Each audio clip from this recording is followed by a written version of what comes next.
حدیث شریف میں آتا ہے کہ حضور علیہ الصلوۃ والسلام کے پاس ایک خاتون آئی اور انہوں نے کہا ان امی نذرت ان تحج، کہ میری والدہ نے یہ نظر مانی تھی کہ وہ حج کریں گی،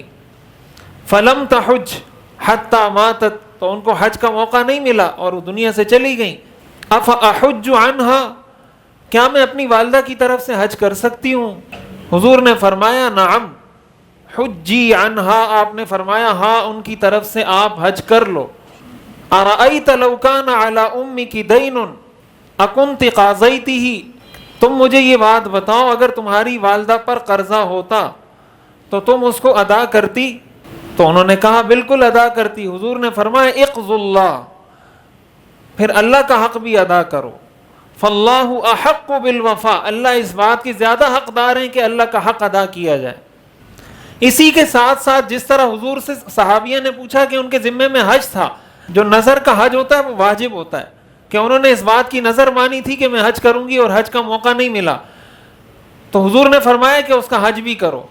اب اس میں بھی ایک مسئلہ یہ سمجھنا چاہیے کہ اگر کسی پر حج فرض ہے،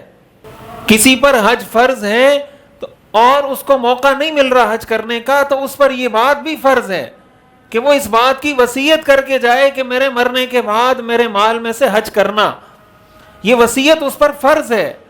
اگر وہ وصیت نہیں کرتا تو اس کے ورثہ پر شرعاً لازم نہیں ہے کہ وہ حج کریں۔ اگر کسی شخص پر حج فرض ہے اور وہ اتنا سرمایہ بھی چھوڑ کر جا رہا ہے کہ اس کے میراث میں سے حج ہو سکتا ہے، لیکن اس نے وصیت نہیں کی، اگر وصیت وہ کر لے تو اس کی اولاد پر فرض ہو جائے گا کہ اپنے والد کی طرف سے حج کریں، لیکن اگر وصیت نہیں کی تو اس کی اولاد پر لازم نہیں ہے۔ اب جب اس کا انتقال ہو گیا، اس نے نہ خود حج کیا نہ حج کی وصیت کی، اولاد پر لازم، ہاں اولاد اگر کر لے تو ثواب مل جائے گا، لیکن اولاد پر شریعت لازم نہیں کرتی۔